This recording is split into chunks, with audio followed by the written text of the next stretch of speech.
할렐루야, 안녕하세요. 오늘부터 신약입니다. 구약이 조금 머리에 남으셨는지 모르겠는데 우리 애창이가 11조 말라기서 11조 요약했는데 너무나 잘 요약했어요. 애창이 네 이름을 여기 인터넷에 올려도 되겠네. 써보라 이만큼 잘 내가 한 번보다 더 잘했어. 어떻게 잘을 했는지.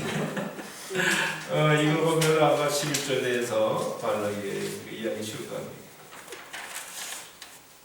근데 신약을 구약 신약이 있는데 우리가 중학교를 거치고 고등학교 가는 식으로 중학교 안 거치고 고등학교 가면 좀 어렵겠죠.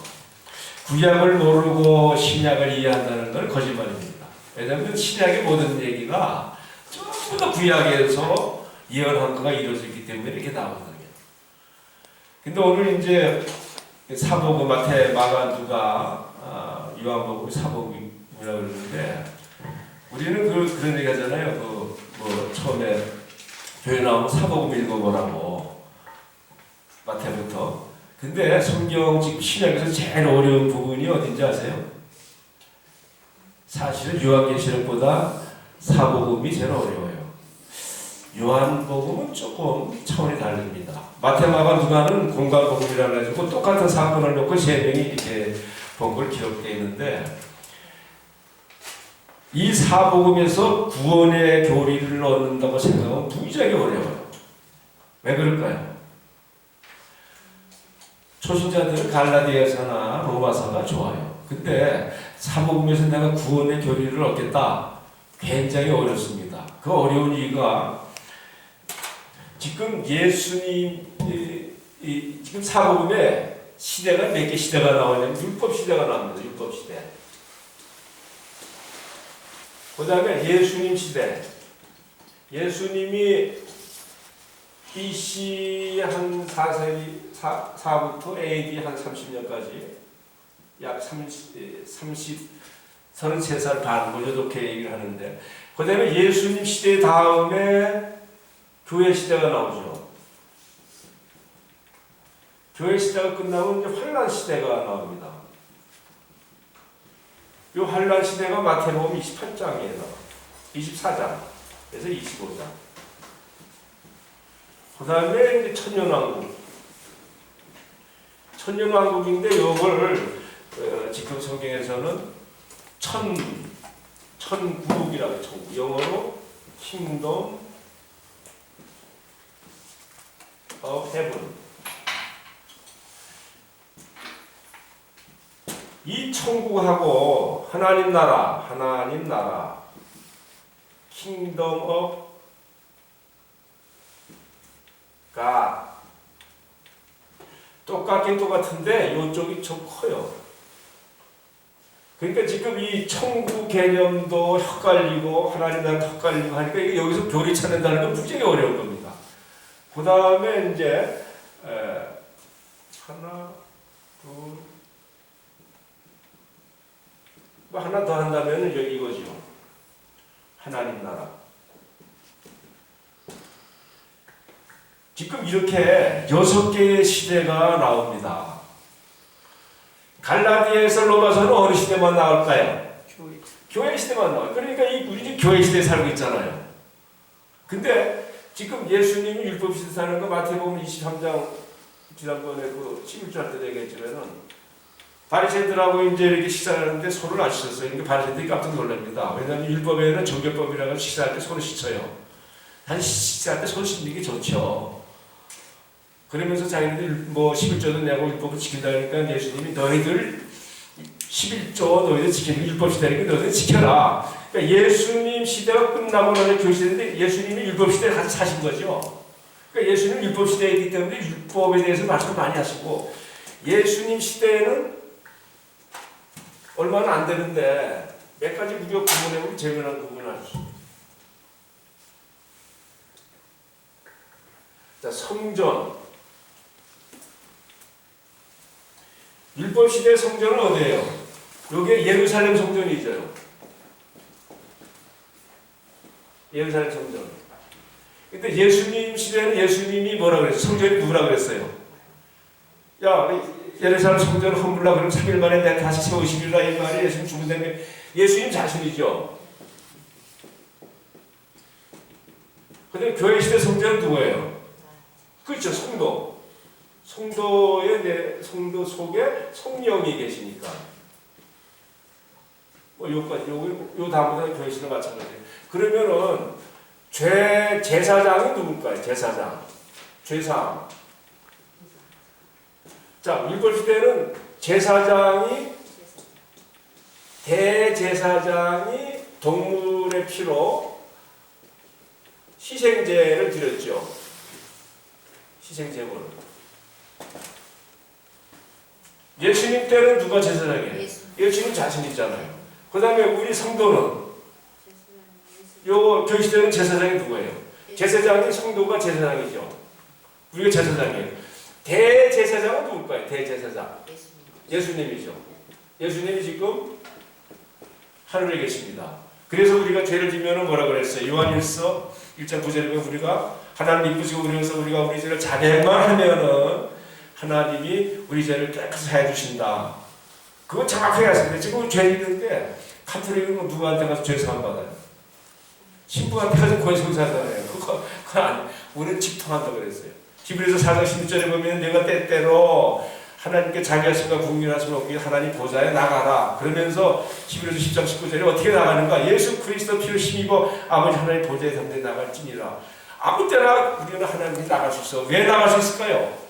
예수님의 피로 힘입어서 나가는 거예요. 우리 기도할 때 제일 좋은 방법이 하나님 아버지 제가 예수님의 피로 힘입고 하나님 보좌 앞에 나갑니다 하면 지금 내 영이 하나님 보좌 앞에 쫙 나간 거예요.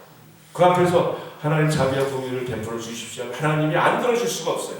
기도할 수 있고 속죄함할 수 있는 방법이 바로 예수님입니다.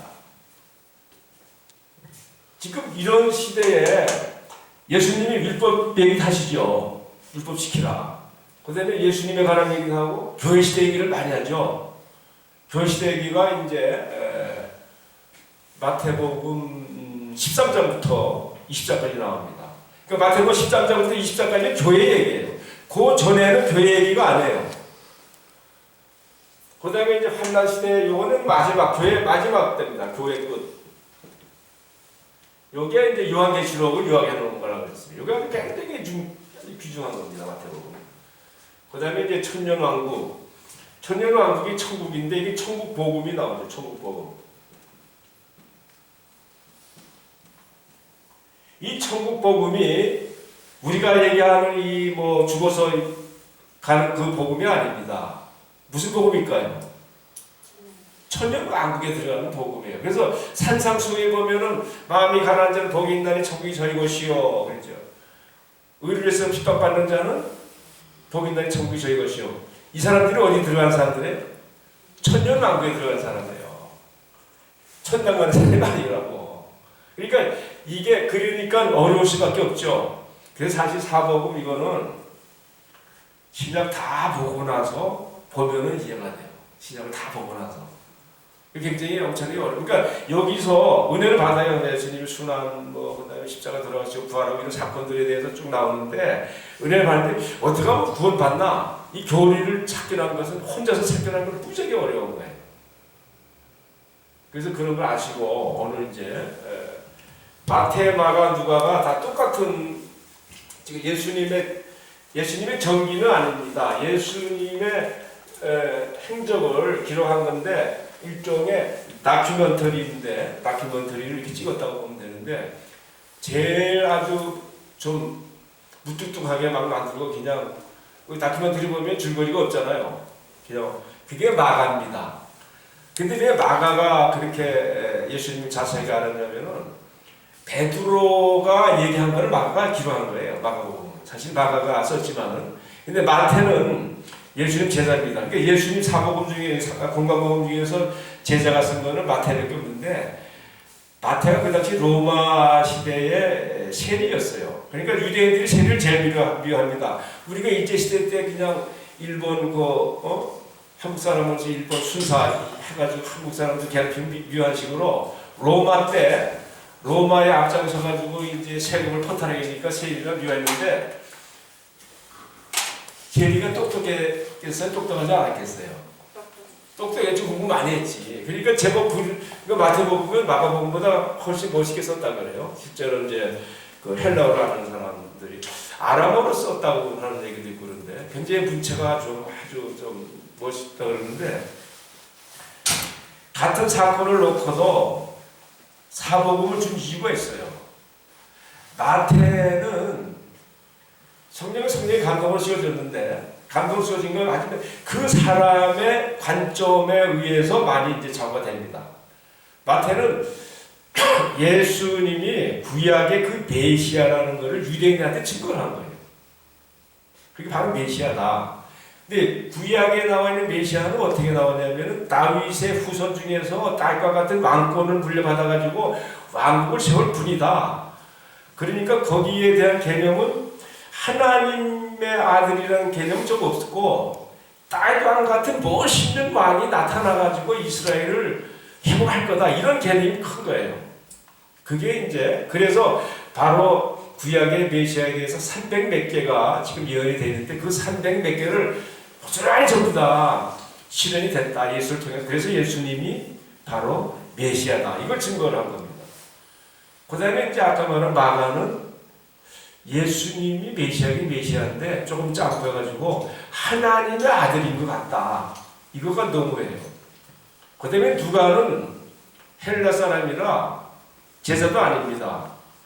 제자도 아닌데 바울을 쫓아다니다가 이제 예수님을 만났어요. 만났는데 어떻게 생각했냐면은 유대인의 하나님, 유대인의 메시아일 뿐만 아니라 자기 헬라니까 이방인 포함해서 온 인류의 메시아라는 거예요. 그게 이제 누가복음입니다. 누가복음에 보면은 이 마태나 마가와 다릅니다. 다 포함은 됐지만 포인트가 완전히 하나님 족보가 거꾸로 해가지고 어디까지 올라가냐면 아담까지 하나님까지 올라가는 거예요. 그러니까 우리의 족보가 어디까지 올라가요? 하나님까지 올라갑니다. 근데 마태는 아브라함과 그 다음에 다윗의 후손 예수 그리스도 거꾸로 내려. 그러니까 족보를 아브라함 유대인만 했고 누가는 거꾸로 해가지고 모든 사람이 하나님의 백성이다. 근데 이방인은 뭐냐? 잃어버린 사람이니까 이방인을 더 사랑한다는 거예요. 그래가지고 누가보면은 뭐 잃어버린 거 많이 나오더라. 100마리 양인데 한 마리 잊어보면 전부 다 이게 누가복음에 나오는 거예요. 대충 제가 무슨 이렇게 얘기해도 금방 알겠죠? 어떤 차이가. 요한은 뭐냐면은 제자들이 다 죽었어요. 애들이 이제 90, 대부분 다 애들이 50년, 60년 사이에 다 씌워졌는데 90년에 혼자만 살아남았어요. 왜 혼자 살아남았냐면은 마리아를 모시고 다니다가 자기는 순교를 못한 거예요. 그래가지고 나중에 다 지나고 보니까 예수가 메시아고 하나님 아들이고 하나님 아들 그분이 바로 하나님이구나. 클라이막스가 그겁니다. 바로 예수가 바로 하나님이구나. 그래서 요한복음을 그 한번 요약하면 눈물이 나요. 그 요한의 백스토리 쭉 하면은 그러니까 우리는 굉장히 이 성경을 모르고 하나님을 안다. 이건 거짓말이에요. 뭐 내가 좀 불받았다, 뭐 했다, 뭐 해가지고. 왜냐면 믿음이 그렇게 생기는 건 절대로 안 해요. 믿음은 뭐라고 그랬어요? 로마서 13장. 믿음은 들으면서 나면 들으면 하나님 말씀인데 하나님의 어떤 백그라운드 이런 얘기 없이는 절대로 믿음이 안 생겨요. 제가 어렸을 때부터 믿었고 어렸을 때부터 뭐 벙어리 뭐 안전병 일어나는 거 밖에서 하는데 별거 다 봤어요. 다 떨어져 나가더라고요. 그렇게 기적본 애들은. 왜 그럴까요? 하나님 말씀을 안 하기 때문에. 기적은 사실 엉터리는 아니겠지만 전부 다 가짜입니다. 사탄이 준 가짜가 대부분 맞아요. 그러니까 예언이 지금 이 성경 전체가 3분의 예언인데 사탄이 못하는 게 하나가 있어요. 그게 바로 예언이에요. 하나님만 예언한다 그랬어요. 이사야서 44장 6절 이하에 봐도 그렇고 하나님만 예언한다. 그래서 하나님께서 이런 얘기 하잖아요. 야 나처럼 뭐 외치고 고하고 진술한 자 있으면은 나 봐라. 장차 일과 될 일을 나처럼 외치고 고하고 진술한 자가 있으면은 데려와보라는 게 다른 신을. 니네들이 그래서 유대인은 이런 증인 아니야. 니네들 해서 내가 얼마나 많은 예언해가지고 매일 거대 이루어지지 않았는가. 사탄이 못하는 게 또 하나 있어요. 우리 마음을 못 읽습니다. 그거 딱 봐라세요. 사탄이 뭐 귀신이 할아버지라도 우리 마음은 누가 볼까요? 하나님만 아시는 거예요. 그래서 이런 말이 있죠. 에베소 4장 27절에 보면은 마귀에게 틈을 주지 말아라. 마귀는 옆에서 관찰하고 있는 거예요. 그러다가 표정이 막 화날 것 같으면은 자극을 하는 거야. 분을 내도 죄를 짓지 말며, 분을 내가지고 살인을 할 수 있잖아요. 그죠? 그 다음에 말 조심하라고 그랬어요. 말 딱 나쁜 말 하잖아요. 그래부터 사탄이 우리 마음 모르지만 그 말로 아는 겁니다. 그러니까 말과 행위로 사탄을 알아가지고 시험을 주는 겁니다. 그러니까 부부싸움 할 때도 입만 딱 쥐고 있으면 큰 싸움이 안 돼요. 근데 네가 뭐라 그랬자면 사탄이 딱 요거 빨아가지고 왔다 갔다 하는 거예요. 살인도 마찬가지입니다. 절대로 예언 못합니다. 그래서 여기 이제 사복음에 나오는 것 중에서 이런 말씀이 많이 있죠. 야, 도둑질 하지 말라 그랬는데 탐심이 도둑 놈하고 똑같다. 그건 누가 할까요? 하나님 아시는 거야. 여자 보고 음행 가늠하지 말라 했는데 음욕을 품으면 죄다. 그건 누가 할까요? 하나님은 아는 거야. 내가 음욕을 품고 있는 거 마귀는 모릅니다. 하나님은 아는 거야. 그래서 지금 이제 특히 마태복음은 메시아가 바로 메시아로 오신 분이 예수님이다. 이제 그걸 하나 거기 그 목적이에요. 그 다음에 또 하나 목적이 더 있는데 두 번째 목적이 뭐냐면은 이제 구약 시대는 갖고 신약 시대가 왔는데 구약 때는 시나고그라고 해당에 모여가지고 이제 그 구약을 읽었는데 신약 때 예배 드리려니까 뭐가 있어야 될 거 아니에요. 경전이. 그래서 신학 경전을 하나 만든 겁니다. 예배 때도 읽고 그러면서 교회가 뭔가 그래서 에클레시아라고 교회란 말이 처음으로 마태복음 16장에 나옵니다. 성경에서 처음 나오는 거예요. 그래서 교회가 뭔가 그 다음에 교회 다니는 사람 성도가 뭔가 요게 두 번째예요. 그 다음에 세 번째는 아주 중요한 겁니다. 세 번째 목적은 뭐냐면은 지금 예수님이 이제 부활하셨어요. 부활을 했는데 제사장들이 예수님 무덤을 지키던 로마 군인들한테 돌을 줘가지고 제자들이 훔쳐갔다고 그래라 소문이 쫙 퍼졌어요. 그래서 부랴부랴 쓴 겁니다. 예수님은 착하게 부활을 이렇게 했던 부활 장면을 하면서 제사장들이 돈을 줘가지고 음모를 꾸민 것처럼 폭로를 했어요. 지금으로 말할 것 같으면 대단한 폭로지요. 음모를 폭로한 거예요. 그 세 가지 목적 때문에 쓴 거예요. 첫 번째는 구약의 메시아가 바로 예수 그리스도다. 그 다음에 두 번째는 교회와 성도가 뭔가. 그래서 첫 번째가 메시아가 바로 예수다. 예수 증거. 요게 1장부터 12장까지. 그 다음에 두 번째가 교회, 성도. 교회와 성도, 요게 13장부터 20장. 교회가 어떻게 생긴 것은 많이 들어보셨죠? 베드로가 예수님이 이런 말씀하잖아요. 야, 세상사람들이 나를 누구라 그러냐? 그러니까 뭐 예레미야라든가 엘리야라든가 분명히 너는 나를 누구라 그러냐? 그러니까 주는 그리스도요. 살아계신 하나님의 아들이로소이다. 마태복음 16절 이해 나오죠. 그래서 예수님이 뭐라 그래요? 야, 바요나 시바라 네가 정말 대단한데 네가 한 것이 아니고 성령이 가르쳐 주신 것이다. 그러면서 네 고백 위에다가 내가 내 교회를 세우려니 음부의 권세가 이기지 못한다. 음부라는 것은 영어로 개접해 지옥문의 권세가 이기지 못한다. 교회에 들어온 사람들은 누구든지 죽어서 지옥으로 빠지지 않는다는 거예요. 천국으로 시켜간다는 거죠. 그 다음에 이제 세 번째가 부활, 순환, 십자가 후의 부활, 음모, 폭로. 요게 21장부터 28장. 이렇게 이제 세 수로 나눕니다. 그래서 옛날 같으면 이거를 한 시간에 그냥 다 해버렸어요.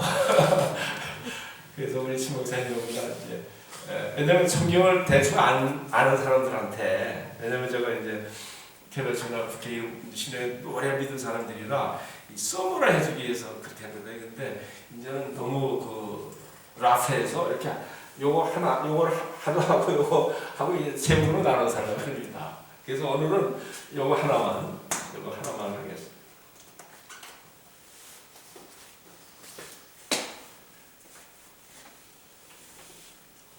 그래서 메시아가 예수 증명 크게 두 가지로 나눌 수가 있습니다.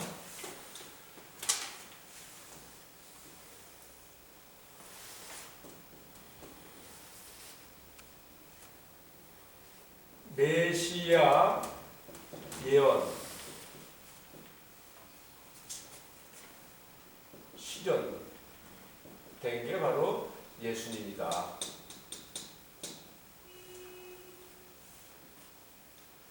요게 1장부터 5장.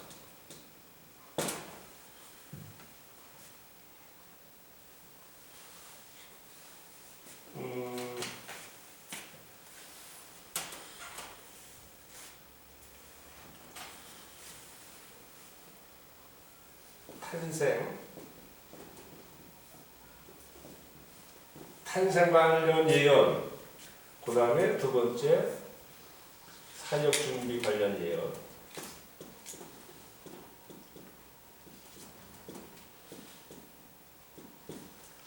그다음에 두 번째는 예수님 사역.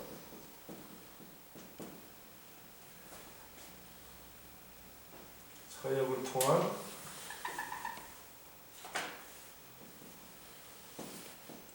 메시아 증거.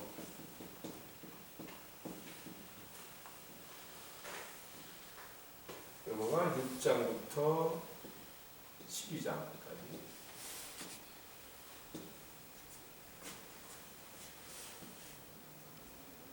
예수님의 천국 복음.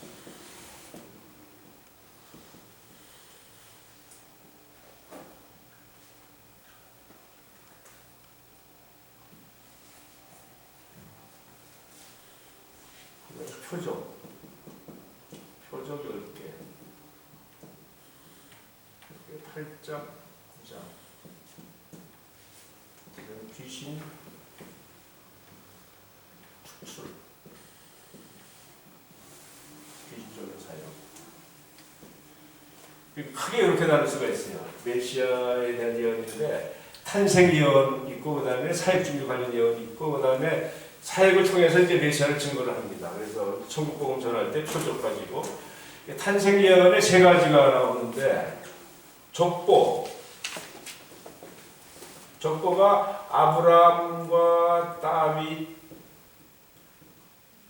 족보입니다. 이게 마태복음 1장 1절에 나오죠. 마태복음 맨 처음에 나오는 게 족보입니다. 왜 족보가 필요했었을까요? 지금 이스라엘 사람들이 메시아 하면 딱 떠오르는 게 뭐예요? 메시아는 아브라함이 전부 이스라엘 사람들 아브라함 후손이니까 다윗의 후손이어야 돼. 다윗의 후손. 바티메오라는 그 장님이 있었죠. 예수님이 막 지나가니까 다윗의 후손 예수 그리스도를 얘기합니다. 예수 그리스도 기름 부은 자는 다윗의 후손이 돼야 돼요. 근데 예수님이 그 당시에 어떻게 알려졌어요? 갈릴리의 촌사람으로 알려진 거예요. 갈릴리 촌사람의 목수가 이게 도대체가 무슨 다윗의 후손일 리가 있냐? 그래서 부랴부랴 이 족보를 찾아가지고 이 아브라함과 다윗의 후손자라는 것을 얘기를 합니다. 그 다음에 두 번째가 처녀 탄생. 마리아.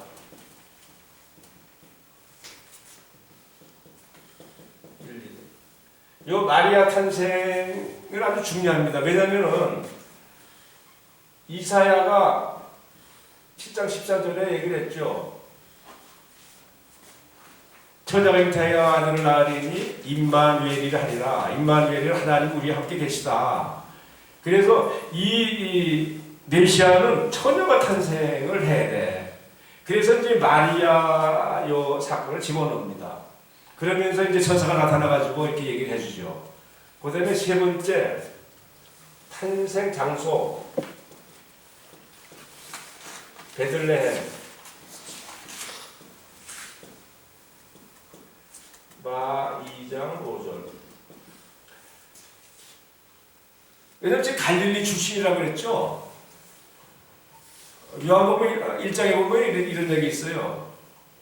나다니엘하고 빌립이 이렇게 대화하는데 제자가 빌립이 먼저 제자가 돼가지고 나다니엘한테 가서 야 내가 메시아를 만났다. 그러니까 빌립이 메시아 그러니까 메시아가 누구야? 예수라는 사람인데 갈릴리 출신이니까 빌립이 이런 얘기합니다. 야 갈릴리에서 무슨 메시아가 나오냐? 사람들이 인식은 어떻게 됐을까요? 메시아가 어디서 나오는 거 됐어요? 베들레헴에서 나오게 됐어요. 이게 누가 한 거예요? 미가서 5장 2절. 예언 있죠? 미가 예언이. 요 예언이 이제 동방박사가 왔을 때 얘기를 하죠. 그래서 탄생 관련 예언이 그대로 다 실현되는데 여기서 예언은 누가 하냐면은 나단이 예언을 하는데 사무엘하 7장 14절 그 다음에 역대상 17장 14절 그 다음에 이사야 11장 1절 요거는 이새의 아들 이새의 아들이 다윗이거든요. 이새의 가지에서 나온다. 시편 89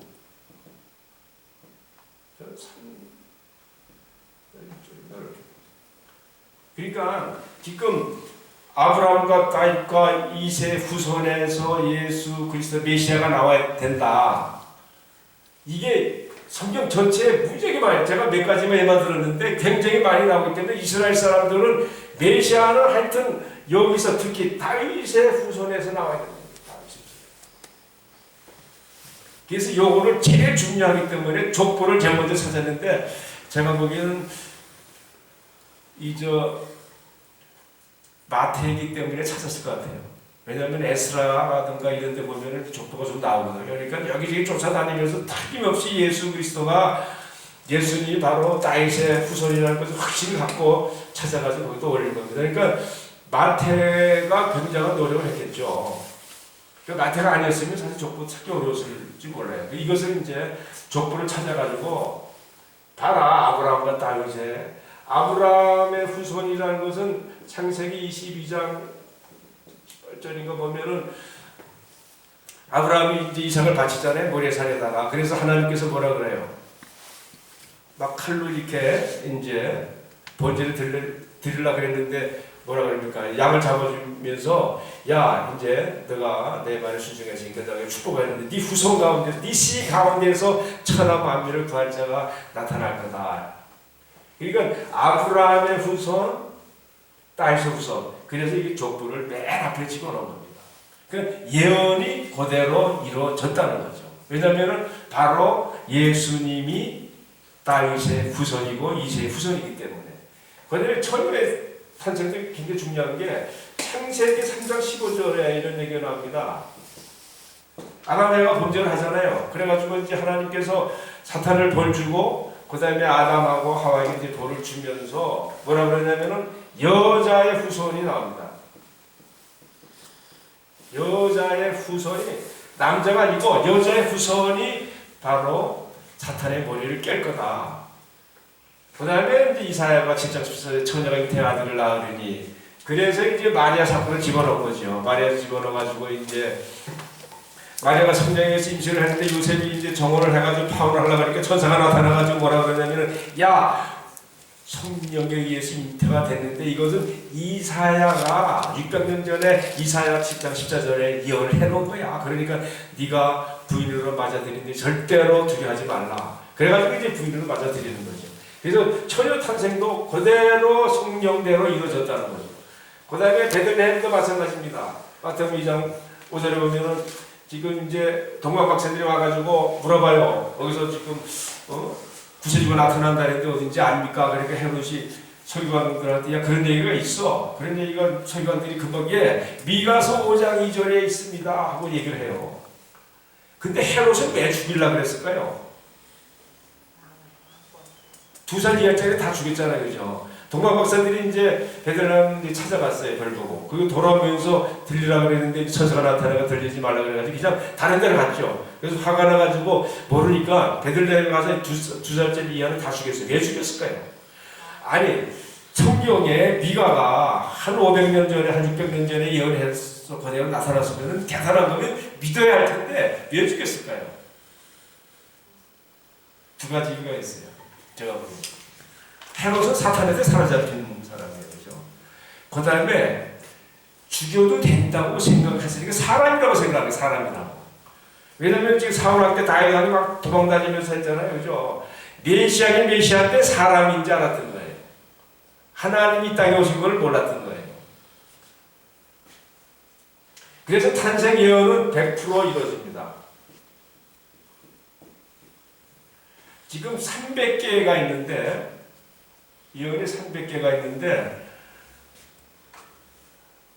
그 중에서 좀 아주 딱 부러진 거 이런 것들 딱 부러지자 이런 것들이 한 50개 돼요. 50개가 이루어지려고 그러면은 확률적으로 어느 정도 되는지 아세요?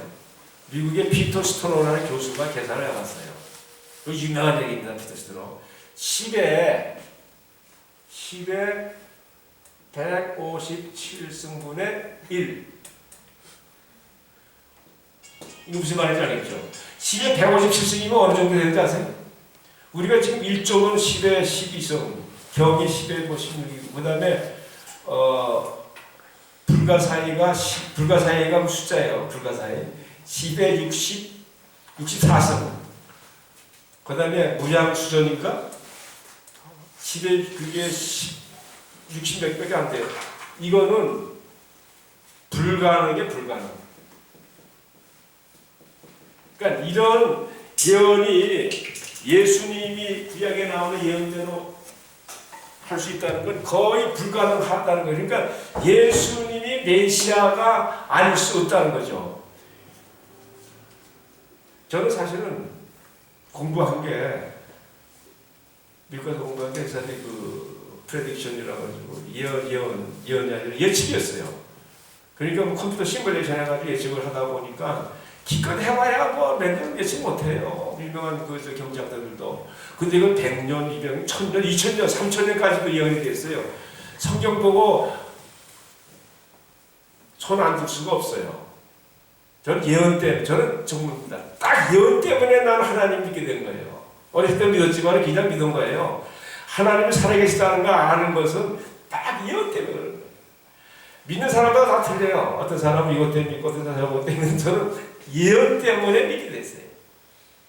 그러니까 이 분이 지금 예언을 했는데 우리가 소위 말하는 하나님이 아니더라도 저는 그분밖에 믿을 수가 없어요. 그분이 내 모든 것을 내 존재까지 내 전에 후 모든 것까지 책임질 수 있는 사람은 사람은 아니죠. 그분은 하나님밖에 이분밖에 없다는 거예요. 저는 예언 때문에 믿은 거예요. 근데 하나님 스스로 아까 말한 식으로 내가 왜 하나님인가? 내가 예언을 하기 때문에 내가 하나님이라는 거예요. 예수님도 이런 말씀했어요.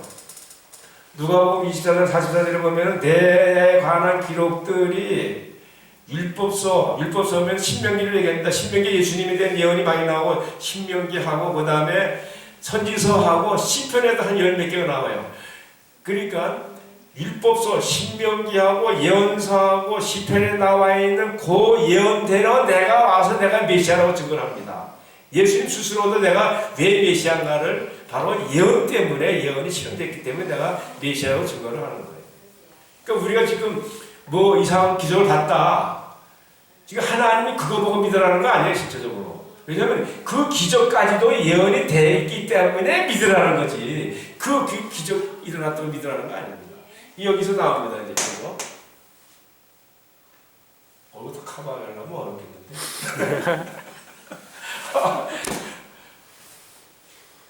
그래서 요 탄생 예언이 완벽하게 되고 이제 사역 준비 관련 예언이 나옵니다.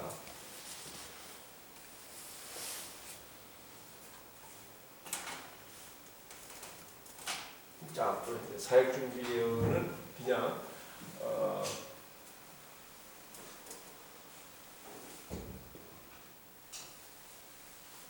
갈릴리, 나사렛 사람, 세례 요한,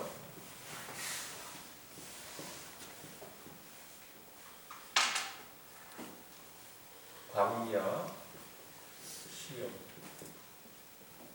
사탄. 여기 사역 준비하면서 여기 조금 나옵니다. 여기 이제 나사렛 사람이라고 할 거다. 요게 마태복음 2장 23절. 그다음에 세례 요한이 마태복음 3장 3절. 광야 시험이 이제 마태복음 4장.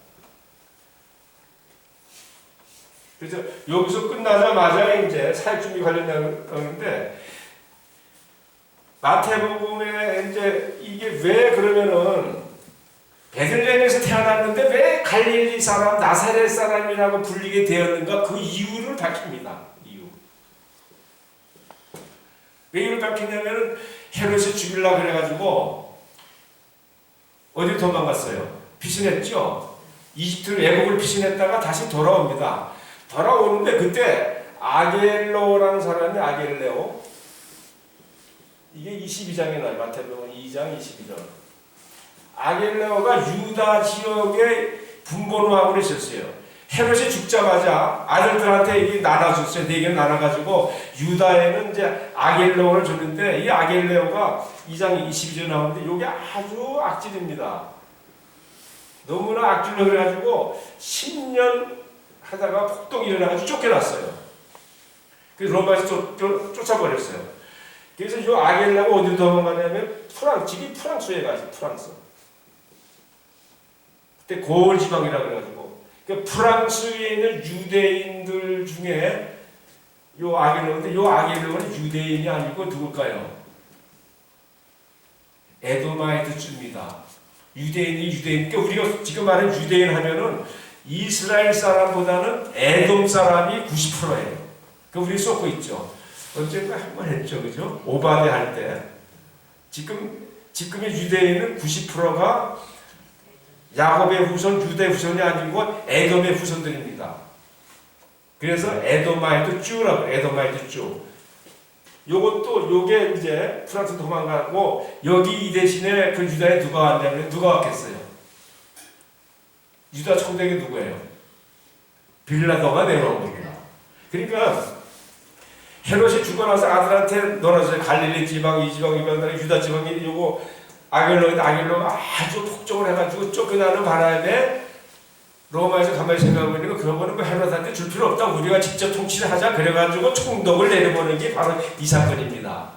그래가지고 돌아왔어요. 돌아와서 헤롯 쪽에 돌아와가지고 유대에 올라왔더니 요거 자기 아버지보다도 헤롯 아겔레오예요. 자기 아버지보다 더 악질이야. 그래서 어디로 피신했냐면은 갈릴리 나사렛으로 피신했다. 이게 나오는 겁니다.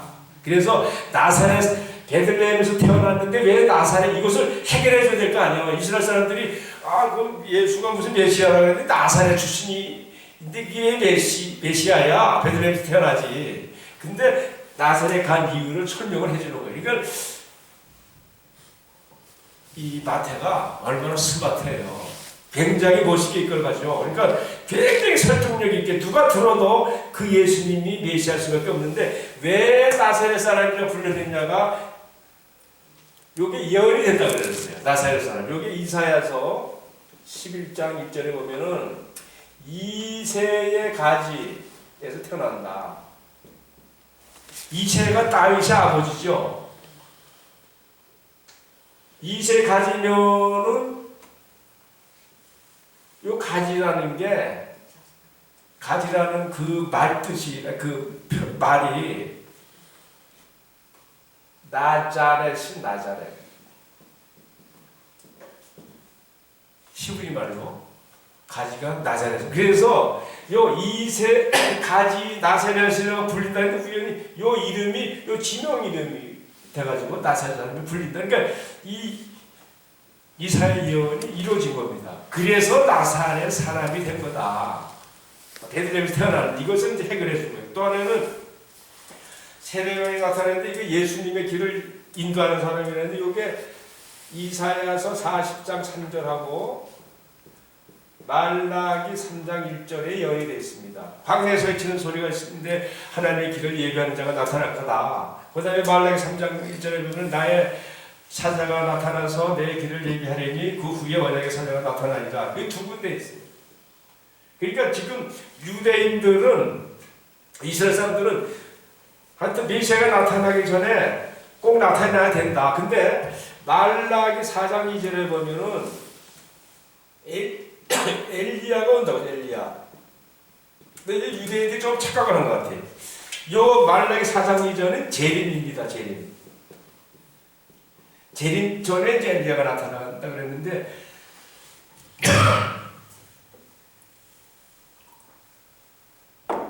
유대인들은 지금도 뭐 초림 믿지 않기 때문에 여기 보면 그런 얘기가 나와요.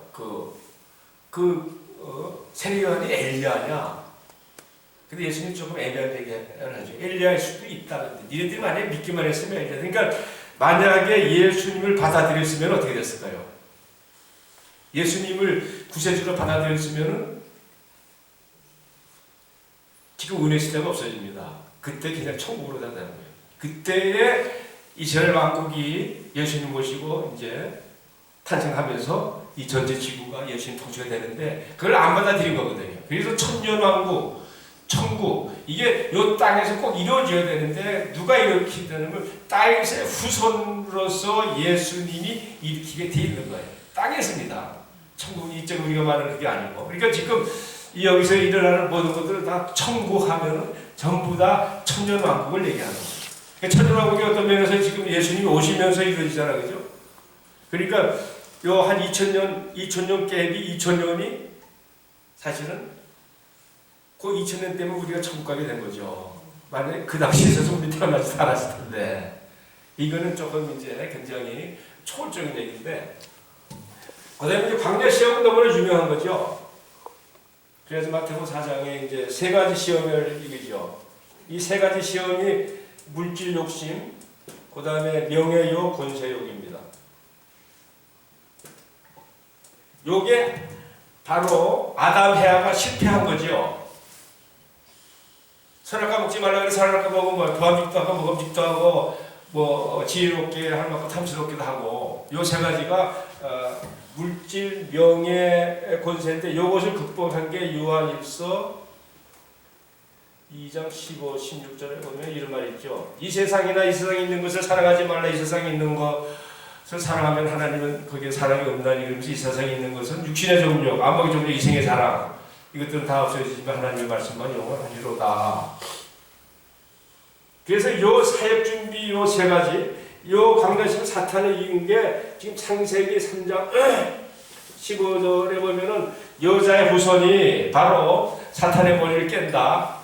아직까지는 완전히 깨지는 않았지만 여기서 한번 사탄을 머리를 깬 거나 마찬가지죠. 사탄에게 승리를 한 겁니다. 자, 메시아 예언이 지금 아주 마태가 아주 그냥 순서적으로 설득력 있게 수많은 예언 중에서도 아주 중요한 것들, 특히 제일 중요한 게 이겁니다. 족보. 그 다음에 요 베들레헴 탄생. 그 다음에 세례 요한, 이런 것들이 성경에 그대로 이루어졌다.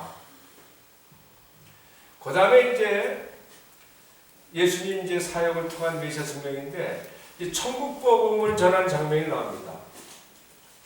4장.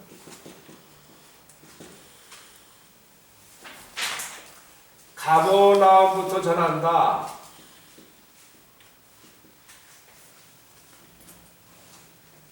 갈릴리에서 이제 떠나서 가버나움. 요게 마태복음 4장 14절에 보면은 이사야가 예언했다. 그래서 여기서 이제 광야 시험에서 이기고 나서 이제 갈릴리로 내려갔다가 이제 가버나움에 가면서부터 처음으로 예수님이 천국 복음을 시작한 게 마태복음 4장 17절에 나옵니다. 그래서 이제 천국 복음에 대해서 산상수훈 아시죠? 산상수훈. 마태복음 5장 1절부터 10절. 산상수훈 모르시는 분은 없죠? 교회 나오시는 분들 중에서. 천국은 마음이 가난한 자는 복이 있는 천국이 저의 것이요. 마음이 가난한, 그 다음에 8번째, 의를 위해서 핍박받는 자는 복이 있는 천국이 저의 것이요.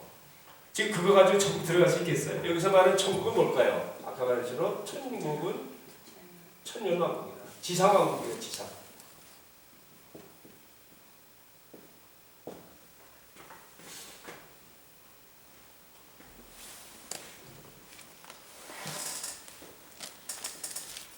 근데 이런 말 있죠. 천국은 침노하는 자가 뺏는다.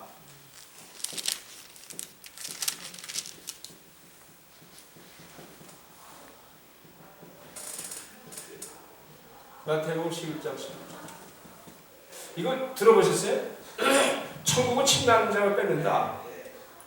이거 가지고 설교하는 거 제가 많이 들었어요. 어렸을 때부터.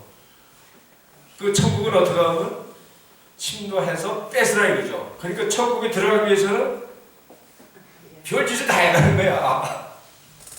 난 조영기 목사인데 25개 오래 다녔어. 조영기 목사 이거 설교 한 두세 번 들었어. 천국은 침노하는 자가 뺏는다. 이게 두 번 나오는데 누가복음 16장하고 누가복음 16장 16절 이거 틀린 건데 똑같은 걸로 알고 있더라고. 이게 누가복음하고 틀린 겁니다.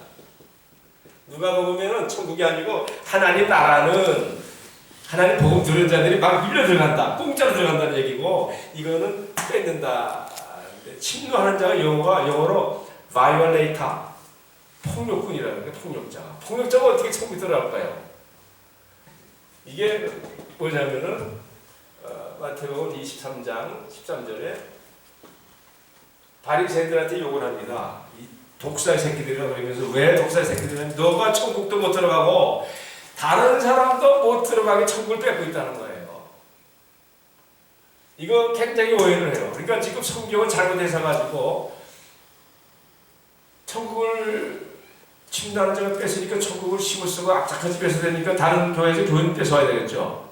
그게 비일비재하잖아. 이거 이 구조 때문에 무슨 수를 쓰든지 그러니까 성경 구조 한번 그 잘못 이해를 하면은 굉장한 사건이 벌어집니다. 창세기 9장에 보면은 노아의 세 아들을 나오죠. 셈, 야벳, 함. 근데 야벳은 셈의 장막에 거하고 그 9장 21절, 20절 거기 보면은 함은 형제들의 종이 되리라.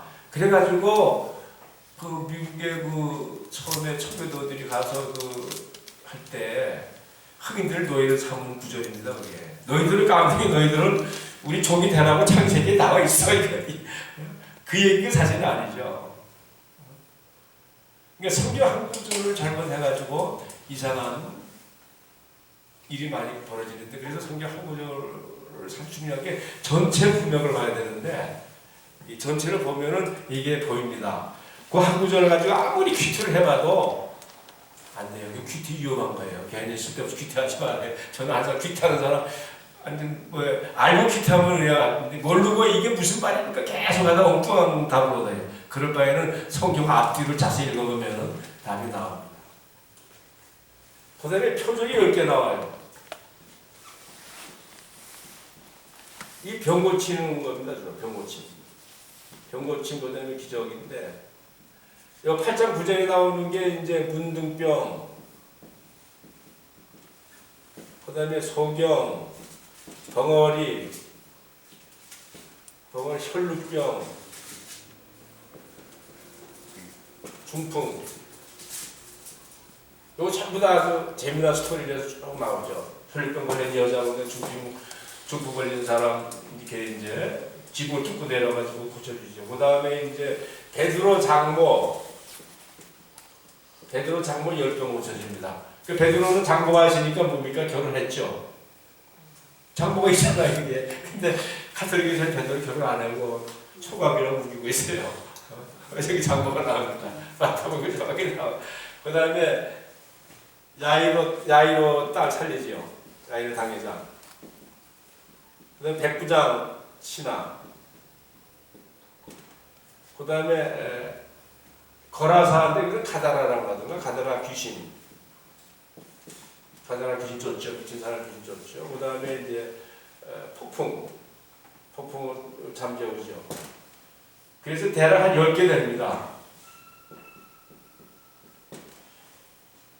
자, 이런 것들을 한 표적이 뭐다? 이분이 바로 메시아다. 이런 것들이 지금 나와 있는 게 예언이 어떻게 되었냐면은 이사야서 35장 5절, 그 다음에 이사야서 53장 4절 5절, 이사야서 61장 1절, 여기에 이런 것들이 나옵니다. 세례 요한이 이제 감옥에 갔어요. 감옥에 가서 질문을 합니다. 예수님께. 제자들 보내가지고 예수님께 질문했는데 뭐라고 질문했냐면 당신이 정말 그 사람 맞습니까? 이거예요. 당신이 메시아 맞나 이거지.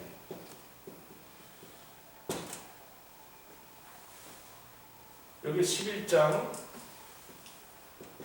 1절부터 5절입니다. 예수님이 답을 합니다. 예수님 답을 어떤 식으로 했을까요? 제자들이 왔어요. 요한의 제자들이 와가지고 지금 세례요한이 감옥에 있으면서 예수님 보고 당신이 정말 메시아가 맞냐고 질문을 하는데요. 예수님이 뭐라고 답변했을까요? 예수님이 답변하기를 영어로 인용합니다. 두 가지. 야, 문둥병이 났고 소경이 눈을 뜨고 벙어리가 났고 이것을 전해라.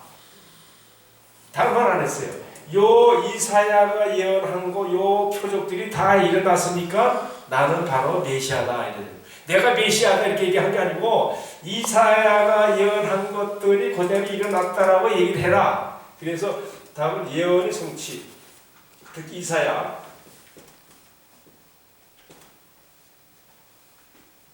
그러면서 이상한 얘기를 하죠. 세례 요한이 11장 12절인가?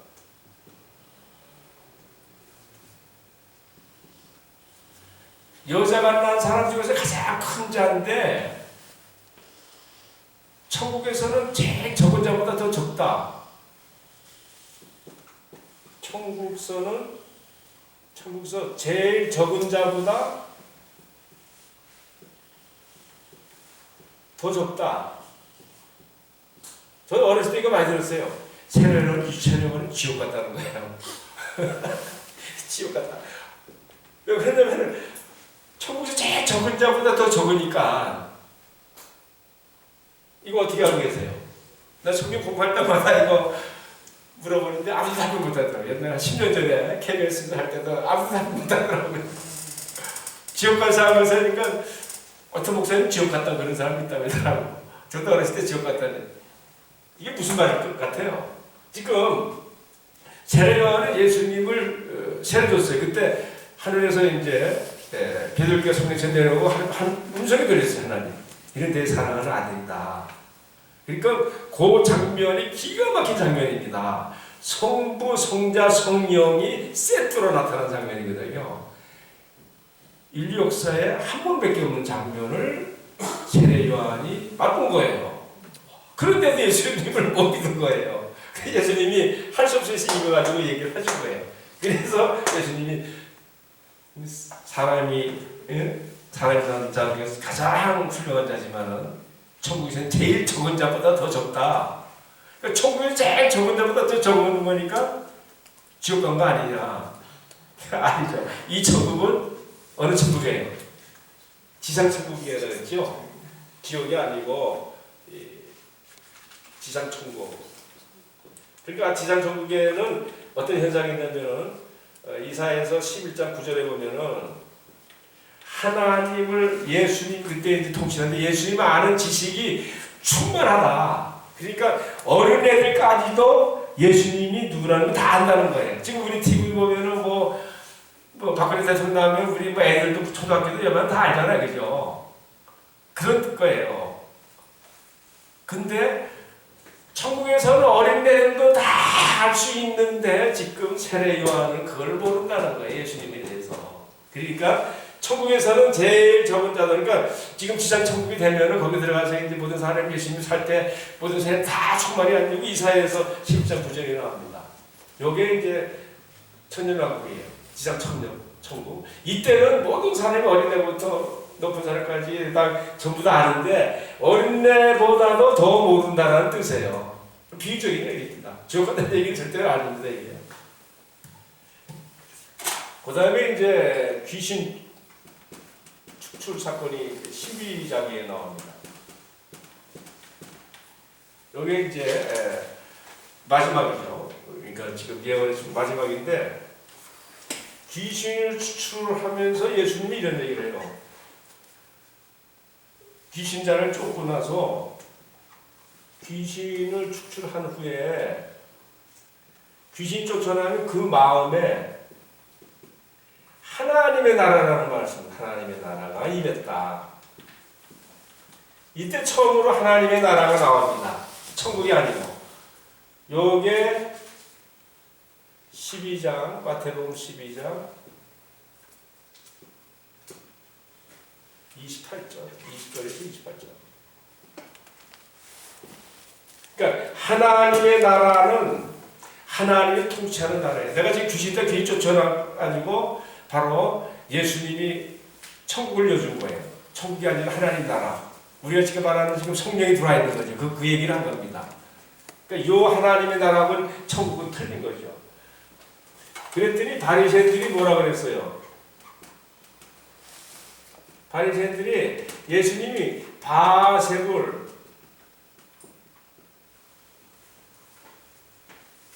바세불이 이게 귀신의 왕입니다.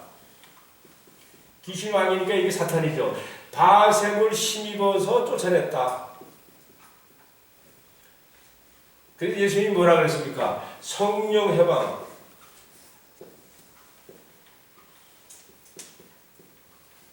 성령 해방죄. 마태복음 21장 31절이죠. 성령 해방죄 들어봤죠? 바리새인들이 이런 얘기했는데 예수님 귀신을 쫓아내니까 지금 예수가 바세불 힘입어 가지고 귀신을 쫓아냈다. 그러니까 예수님이 이런 얘기지. 야, 같은 그 패거리가 어떻게 그렇게 할 수가 있는가? 그러면서 내 말을 거역해도 네 말로 성령을 거역하면 너희가 구원받을 수 없다. 성령 해방죄라는 말이 나옵니다. 이건 무슨 뜻일까요? 성령 해방죄 얘기 많이 들어봤죠? 옛날에 부흥사들이 막 할 때 그냥 자기 말 안 들으면 당시 성령 해방죄, 성령 해방죄는 촉지하는 방법이 없어. 그러면서 무서운 죄신자고 이렇게 엎어놨는데 성령 해방죄가 뭘까요? 성령 해방죄 들어보셨죠? 성령을 해방하지 말라. 이게 여기서 나옵니다. 이게 마태복음 12장에 나와요. 이게 지금 여기 간단하면서도 굉장한 것들이 나오죠. 이런 거. 이거 굉장히 그러니까 사복음이 어렵죠. 성령의 해방죄가 한 번밖에 없어요. 예수님 보고 그 당시에 예수님 보고 당신 귀신 들려가지고 지금 귀신 쫓는 거야. 그 말한 그 사람들은 절대로 구원 못 받는다. 지금 성령 해방죄 있겠어요? 없겠어요? 지금은 없어요. 없는데 만약에 지금도 예수님이 귀신의 힘을 입어서 하시는 분이다 이렇게 생각하는 사람들은 그건 예수님 믿지 않으면 고발이니까. 근데 여기서 말하는 성령 해방죄는 딱 그 바리새인 그 사람들 얘기하는 겁니다. 이제 끝내겠습니다. 마지막 결론. 마지막 표적. 표적을 많이 보여줬죠, 그죠? 이거 표적. 마지막 표적. 바리새인들이 이 표적 다 봤어요. 이 병 고치고 사람 살리는 것도 다 보고 다 봤어요. 이것도 다 압니다. 근데도 마지막 표적을 보여달라고 그랬어요. 그래서 마지막 표적을 보여준다 그랬죠. 마지막 표적이 뭡니까? 12장 39, 40. 요나의 표적. 요나의 표적이 뭡니까? 부활이죠. 3일 만에 죽었다 살아나는 거. 내가 마지막 표적을 보여주겠다. 그게 부활입니다. 근데 부활을 했어요. 부활했는데 어떻게 했어요, 얘네들이? 아까 얘기했죠. 돈 줘가지고 제자들이 훔쳐갔다가 뭐 거짓말을 퍼뜨린 거예요. 그러니까 마지막 표적을 물어봐서 마지막 표적까지 내가 요나 앞에 부활을 할 거다. 부활을 했는데도 부활한 것도 알면서도 그 대단한 사람이에요, 그죠? 그 제사장 바리새인들은 부활했으면 그게 사람이 아니고 하나님일 거 아니에요, 그죠? 그러면 그동안에도 뭐 예수님 핍박해서 십자가 자기네들이 달고 그랬어도 그때 돌아서면 될 거 아니에요. 근데 왜 못 돌아섰을까? 그것도 불가사의합니다. 귀신들 때문에 그렇죠. 사탄이 되셔서. 그래서 마지막 표적을 얘기를 합니다. 12장 마지막에 와서. 그래서 오늘 이제 마태복음 크게 세 파트 중에서 바로 메시아가 바로 예수님이다. 이런 얘기. 그래서 이렇게 탄생이요, 사역준비요, 그다음에 표적 이런 거 전부 다 해가지고 증거를 했어요. 그래서 마지막 표적까지 이제 얘기를 하는데 표적 말하시고 그 후에 이제 부활 선전하셨음에도 불구하고 또 돈 줘가지고 매수해가지고 음모를 봅니다. 지금 컨스피러시 시어리라 그래가지고 많이 나돌아요. 앞으로 조금씩 말씀하실 텐데 신앙하면서 전부 다 이놈들입니다. 전부 다 누구의 얘네들이 바리새인들이 에도마이트 쭈입니다. 얘네들이 아주 굉장히 장기가 바로 음모예요. 지금 뭐 음모 많죠. 뭐 2차 대전, 2차 대전, 그다음에 무슨 금융 무슨 이런 무슨 공학 전부 다 걔네들이 만들어낸 작품들이에요. 우리 그러니까 1700년부터 지금 300년 동안 일어난 일들은 다 300명이라는 거는 걔네들이 뭉쳐가지고 이 세계를 주물르고 있는 겁니다. 전부 다 음모를 하고 있어요. 그때 이제 마지막 때 거기서 이제 적그리스도가 나타나고 이 세상이 끝나가고 교회 시대는 끝나가는 겁니다. 그러니까 성경을 보면은 그 뿌리가 어딘지 뿌리가 사탄이지만 그 사탄의 앞잡이가 에도마이트 주입니다. 부활 여기서부터 이제 음모를 꾸며가지고 예수님이 이제 부활 거짓말이라는 소문을 퍼뜨려가지고 못 믿게 합니다. 지금도 보면은 예수님 부활 안에 또 계속 색이 나옵니다. 예수님 뼈를 발견했다는 이 말이에요. 뼈를 발견해 부활을 하신 거 아니잖아요. 그죠? 그래서 오늘 마태복음 통해서 예수님이 구약의 예언 그대로 다 오셨다. 그래서 바로 예수님이 메시아다. 그걸 오늘 1장부터 12장까지 해서 증거를 했습니다. 질문 있으면 질문.